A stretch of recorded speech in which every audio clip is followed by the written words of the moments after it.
오늘 샤우팅할 말씀은 누가복음 12장 40절 말씀, 마지막 절 말씀입니다. 자, 우리 힘차게 샤우팅합니다. 시작. 그러므로 너희도 준비하고 있으라. 생각하지 않은 때에 인자가 오리라 하시니라. 그러므로 너희도 준비하고 있으라. 생각하지 않은 때에 인자가 오리라 하시니라.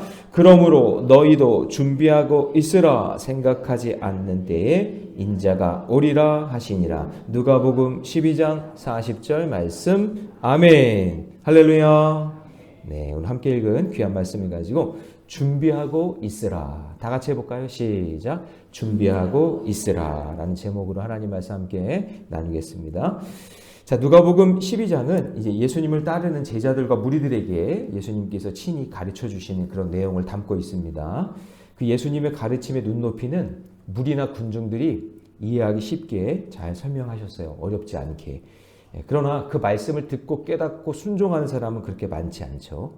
하나님의 나라를 꿈꾸는 사람들, 그리고 큰 은혜를 아는 사람들, 구원의 은혜가 뭔지 아는 사람들, 그런 사람들에게는 생명의 말씀이고, 이거를 깨닫지 못하는 사람들은 그냥 떡이나 먹고 싶고, 그냥 기적이나 구경하고 싶고 하는 그런 구경꾼, 방관자 이렇게 되는 거죠. 저는 바라기는 우리 모래일교 모든 성도들이 그냥 어중이 떠중이 구경꾼, 방관자 되지 말고 예수님의 참된 제자가 되시기를 주님의 이름으로 축복합니다. 그래서 우리 어제 말씀도 우리 보면 하늘의 까마귀를 생각해 봐라. 누가 저 까마귀를 먹이자. 저 까마귀를 먹이는 분이 누구? 하나님이시다. 그러니 너희들은 얼마나 귀하냐. 까마귀보다도 귀한데. 그러면서 저 들에 있는 백합화를 봐라. 수고도 안 하고 길쌈도 안 한다. 길쌈이 뭐죠?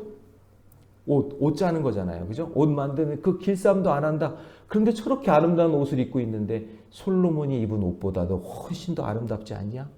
저 옷을 누가 입혔냐? 하나님이 입히셨다. 라고 이렇게 이야기하시는 거죠. 그래서 이 땅에 어제 박희월 목사님 설교를 아주 재밌게 해주셨는데 명품 백이 중요한 게 아니라 명품 옷이 중요한 게 아니라 하늘 배낭을 메고 살아야 된다. 그렇게 얘기하셨잖아요. 그죠? 그 하늘 배낭을 메고 우리가 천국 갈 준비를 하고 있어야겠죠. 그거 배낭 메고 산으로 놀러 다니는 게 아니라 우리는 주님 만날 준비를 하고 있어야 될 줄 믿습니다. 자, 그러면 어떻게 준비하고 있어야 될까요? 첫 번째는 뭐냐면 말씀으로 준비하고 있어야 돼요. 뭐로 준비한다고요? 말씀으로. 여러분, 이 팔레스틴 지역은 너무 덥기 때문에 모든 행사를 언제 하냐면 해가 지고 난 다음 밤에 해요. 저녁에 한대요. 그래서 혼인잔치 같은 경우도 유대인들의 그 혼인잔치는 주로 밤중에 합니다. 밤중에. 그러면은 혼인잔치에 참여한 집주인이, 예를 들어서 집주인이 혼인잔치에 참여하고 나면은 그 집주인이 밤늦도록 그 혼인잔치에 참여하고 밥도 먹고 그냥 놀고 이러다가 이제 늦게나 돌아올 거 아니겠어요? 그러면은 집주인이 올 때까지 종은 뭐 하고 있어야 될까요? 주인이 올 때까지 기다려야 되는 거예요. 문을 누가 열어줘야 되잖아요. 그러니까 주인이 올 때까지 종은 깨어서 주인을 기다리고 있는 거죠. 그래서 어떻게 기다릴까요? 그게 35절이에요. 35절 같이 읽습니다. 시작. 허리에 띠를 띠고 등불을 켜고 서 있으라. 그러니까 허리에 띠를 띠라는 말은 옷을 대충 입고 있으면 안 되고 옷을 딱 차려입고, 원래 그 유대인들은 원피스잖아요. 원피스, 통으로 짠 옷. 그걸 해서 허리를 딱 이렇게 째고 주인이 올 때까지 딱 이렇게 긴장하고 기다리고 있어야 된다라는 거죠. 옷 매무새를 잘 갖추고. 여러분, 에베소서 우리 잘 아는 6장, 에베소 6장에 보면은 전신갑주에 대한 말씀이 나오잖아요. 거기 보면 진리의 허리띠. 무슨 허리띠? 진리의 허리띠. 그 진리라는 것은 말씀이잖아요. 그러니까 여기서 허리에 띠를 띠고 라는 거 상징하는 건 뭐냐면 말씀, 진리의 허리띠를 딱 띠고 주님 오실 날을 기다리고 준비하고 있어야 된다라고 말씀하고 있는 거죠. 자, 그리고 36절로 가볼까요? 36절에 보시면 주인이 문을 두드리면 기다렸다는 듯이 곧 열어주라. 36절 같이 있습니다. 시작. 너희는 마치 혼인집에서 들어와 문을 두드리면 어떻게? 곧 열어주려고. 거기다 밑줄을 쳐야 돼요. 곧 열어주려고. 그게 뭐냐면 예수님이 이 땅에 오실 때 주인이 이 땅에 오실 때, 하나님이 이 땅을 심판하러 오실 때 그때 준비된 자로 깨어 있어야 되지. 가만히 있다가 문도 못 열어주고 그냥 괜히 졸고 있다가 그랬다가 맞이하지 못하는 수가 있으니까 주인이 오실 때까지 딱 기다리고 있다가 주인이 딱 오면 어떻게 해요? 곧 문을 열어준다. 예, 그런 의미죠. 그래서 영적으로 깨어 있으라는 얘기예요. 무엇으로? 말씀으로. 오늘 이 새벽에 오늘 말씀으로 깨어나기 위해서 온 줄 믿습니다. 네, 오늘 말씀으로 깨어나기 위해서 온 거예요. 그래서 영적으로 잠들지 않고 깨어 기다리는 자는 어떤 사건에서도 요동하지 않고 주님의 뜻을 깨닫게 될 줄로 믿습니다. 그래서 지금 나는 진리의 말씀으로 띠를 띠고 영적으로 깨닫고 있습니까? 오늘 이 새벽에 나와서 뭐 하고 있는 거예요, 우리가? 진리의 허리띠로 딱 허리를 조이는 거죠. 네.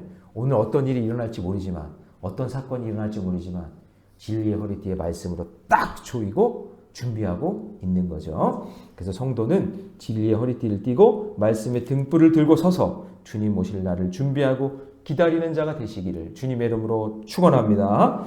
자, 두 번째, 어떻게 준비할까요? 복 받을 준비를 하고 있어야 됩니다. 뭐를 받는다고요? 복 받는 거. 예, 우리 복 받는 거 좋아하잖아요. 그죠? 자, 예수님은 혼인집에서 돌아온 주인이 깨어있는 종들을 보면 그들에게 복을 주시겠다고 그래요. 자, 37절 말씀 같이 있습니다. 시작. 주인이 와서 깨어있는 것을 보면 그 종들이 복이 있으리로다. 그러니까 오히려 여러분, 주인이 허리에 띠를 띠고 그들을 섬길 것이다. 그 뒷부분에 보니까 내가 진실로 너에게 이르노니 주인이 띠를 띠고 그 종들을 자리에 앉히고 나와서 수종 들리라. 그러니까 여러분 이런 거예요. 뭐냐면 주인이 그냥 혼인잔치에 늦게까지 막 먹고 마시고 이렇게 하다가 그냥 새벽녘에 집에 온 거예요. 그 주인의 마음속에는 에휴 다 자고 있겠지. 그냥 내가 그냥 열고 들어가지 뭐 하고 딱 왔는데 주인을 기다리는 종이 졸지도 않고 얼굴에 기쁨이 가득한 얼굴로 딱 서서 허리에 딱 띠를 띠고 문을 열어주면서 막 반겨주는 거예요. 주인님 오셨냐고. 주인이 오셨냐고 하면서 막 반겨주고 환대를 받는 거예요. 이번에도 이제 우리 화영자 집사님 세 가족 방문했는데 어쩜 그렇게 환대를 해주시는지 그냥 막 저는 복을 주러 왔는데 제가 도리어 복을 받는 느낌? 뭐 이런 느낌이 받는 거죠. 그러니까 서로 환대하고 섬겨주는 것이 더 은혜가 되는 거예요. 그러니까 주인이 어떤 거예요 지금? 이거 뭐야 얘네들 너무나 좋다. 그러면서 도리어 자기가 허리띠를 띠면서 주인이 허리띠를 띠고 그 종들을 자리에 앉히고 주인이 종을 수종들었다 그 얘기예요. 이런 아름다운 모습이 우리 교회에 있기를 바랍니다. 그래서 이번 주 주일 말씀처럼 우리가 하나님을 두렵게 떨리는 마음으로 경외하면 하나님을 경외하며 그 길을 걷는 자마다 복을 주시는 거죠. 네. 우리가 두렵고 떨리는 마음으로 하나님을 경외하면 하나님은 도리어 그 사람에게 복을 주시는 거죠. 믿으십니까? 네. 자, 그래서 38절 가볼까요? 38절. 그걸 또 한 번 얘기해요. 시작. 주인이 혹 2경이나 혹 3경에 이르러서도 종들이 그같이 하고 있는 것을 보면 그 종들은 복이 있으리로다. 그러니까 깨어 기다리면서 주인을 맞이할 준비가 하고 있으면 그 복이 그 사람에게 간다라고 하는 것이죠. 그래서 주인이 언제 올지 몰라 힘들지만 밤새도록 깨어 있는 것이 고될지라도 주인은 인내한 종을 주인처럼 대접합니다. 예, 그것이 은혜가 되는 거예요. 우리 서로 간에 은혜가 되는 그런 아름다운 공동체 되기를 바랍니다. 우리에게도 힘든 고난의 시기가 오죠. 어쩔 때 몸도 아프고 마음도 힘들고 가슴이 먹먹하고 그럴 때 말씀을 의지하며 인내하며 수고하면 주님은 잊지 않으시고 나에게 분이 넘치는 은혜를 베풀어 주실 줄 믿습니다. 어제 이제 둘째를 학교 차로 이제 데려다 주는데 미술하는 아이들은 들고 다니는 게 많아요. 여러분 아이들 중에 이렇게 캐리어 끌고 다니는 애들 있죠? 걔들 다 미술하는 애들이에요. 그 사람 아시죠? 미술하는 애들, 음악하는 애들 보면 다 캐리어 하나씩 들고 다니거든요. 짐이 많아요. 그래서 이제 데려다 주는데 아빠 가기 싫어요. 막 이러는 거예요. 왜냐하면은 학교가 싫은 게 아니라 이제 또 치열한 또 경쟁을 해야 되고 또 이렇게 같이 연합해서 하는 일들이 많은가 봐요. 팀플 이렇게 팀으로 해가지고 할 때 막 힘들고 어려운 친구들이 있고 또 마음이 안 맞고 그러면 그 직면하는 게 너무 힘든 거예요. 직면하는 게. 저는 이제 늘 기도해요. 이런 상황 속에서도 잘 어울리고 잘 하나 될 수 있는 마음을 달라고. 근데 이제 어제 이 큐티를 하면서 차 안에서 제가 데려다 주면서 큐티를 했거든요. 말씀 묵상을 쭉 하면서 오늘 이 본문을 이렇게 이야기 나누면서 야, 힘들고 어려워도 네 자리를 끝까지 지키고 그 고난의 자리를 잘 지킬 때 주님이 그 자리에 오시는 거거든요. 힘들고 어려운 그 자리를 끝까지 지키고 있을 때 주님이 그것을 찾아오시는 거거든요. 그럴 때 서로가 복이 되는 거예요. 우리는 복 받기만 원하지만 그게 아니라 내가 복된 존재가 되면 저절로 그 복이 나에게도 오는 거예요. 그래서 여러분 지금 고난의 자리를 잘 지키세요. 우리 남성들 요즘에 제자 훈련 하는데요. 하나같이 이야기하시는 게 뭐냐면 기적 같은 삶을 살고 있대요. 회사도 내 인생도 삶도 눈물을 흘려요. 내 인생의 길이 이렇게 힘들고 어려웠는데 하나님의 은혜였다라는 걸 깨달으니까 눈물이 나는 거죠. 그냥 여러분 끝까지 참고 인내하셔서 하나님께 복을 받는 인생이 되시기를 주님의 이름으로 축원합니다. 자, 적용 질문 드립니다. 고난 중에도 인내함으로 내 자리를 잘 지키고 있습니까? 피곤하다고 졸거나 자리를 떠나지 않습니까? 복 받을 준비를 하고 지금 내가 있어야 될 자리를 잘 지키시기를 주님의 이름으로 축복합니다. 이 현명한 종이에요. 이 종은. 그죠? 주인이 올 때까지 딱 띠띠고 기쁜 마음으로 준비하는 저와 여러분 되시기를 축복합니다. 자, 마지막으로 어떻게 준비하고 있어야 될까요? 자, 마지막은 예수님 만날 준비를 하고 있어야 돼요. 누구를 만난다고요? 예수님. 자, 혼인집에서 돌아오는 주인을 맞이하려고 이제 깨어 기다리는 종들처럼 집주인은 도둑이 언제 침입할지 모르기에 깨어 있어야 된다라고 이야기해요. 자, 39절 말씀 같이 있습니다. 다 같이 시작. 너희도 아는 바니 집주인이 만일 도둑이 어느 때에 이를 줄을 알았더라면 그 집을 뚫지 못하게 하였으리라. 그러니까 예수님이 언제 다시 오실지 모르는 우리 또한 예수님을 만날 준비를 하고 깨어 있어야 된다. 그러니까 집주인이 언제 올지 모르는 것처럼 집주인은 우리에게 복을 주는 분이잖아요. 그렇죠? 그렇지만 도둑도 언제 올지 모르죠. 여러분 도둑이 나 내일 너희 집 갈 거야. 문 열고 기다리고 있어. 라고 하는 도둑이 있어요? 없어요? 없죠. 언제 올지 모르거든요. 그러니까 말씀으로 깨어서 기다리는 것처럼 주님이 언제 올지 모르니까 기다리고 있어야 된다. 주님은 언제 오실까요? 그 날짜와 시간을 맞추면 그 이단인 거예요. 그게. 그러나 아마도 새벽에 오지 않을까 싶은 마음은 있어요. 다 잠들고 있을 때, 우리 이렇게 깨어 있을 때 주님은 언제 오실지 우리는 알지 못하지만 늘 깨어 말씀으로 깨어 있기를 주님의 이름으로 축복합니다. 도둑처럼 오신다는 말은요, 내가 전혀 생각하지 않은 때에 오신다는 거기 때문에 자, 40절 말씀 같이 한번 이제 읽습니다. 시작.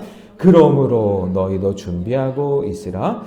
생각하지 않은 때에 인자가 오리라 하시니라. 그러니까 어떤 상황에서도 영적으로 준비하고 있어야 됩니다. 여러분, 예수님이 오시는 그날은 심판의 날이기도 하지만 우리에게는 구원의 날일 줄로 믿습니다. 그래서 여러분, 우리가 가끔 우리 주님이 오신다라는 메시지가 다니엘서 같은 묵시록, 그 다음에 요한 계시록, 여기에 보면은 주님이 다시 오신다 재림 이야기가 있잖아요.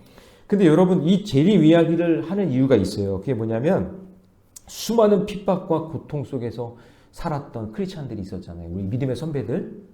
정말 막 지금은 우리 너무나 편하게 신앙생활하지만 우리 신앙의 선배들은 정말 목숨 걸고 예배드리고 목숨 걸고 신앙생활을 했단 말이에요.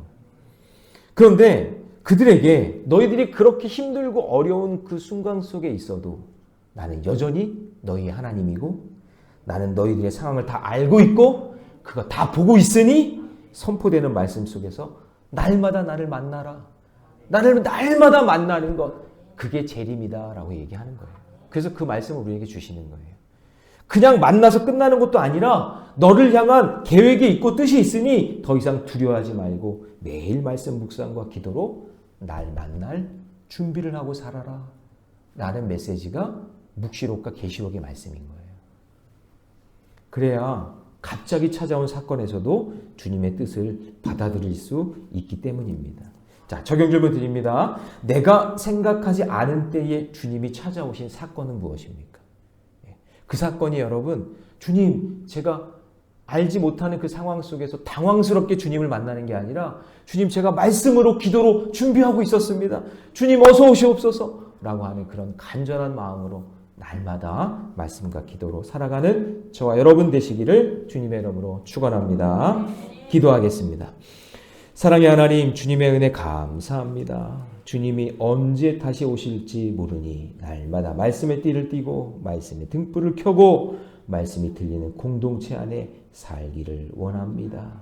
지금 내 자리에서 인내하며 고난 중에도 깨어서 복받을 준비를 하게 하시고 영적으로 늘 준비되어 어떤 사건이 와도 그 가운데 주님의 뜻을 깨닫고 요동하지 않는 우리 새벽의 용사들, 우리 모래내교 모든 성도들, 그리고 다음 세대 되게 해 주옵소서.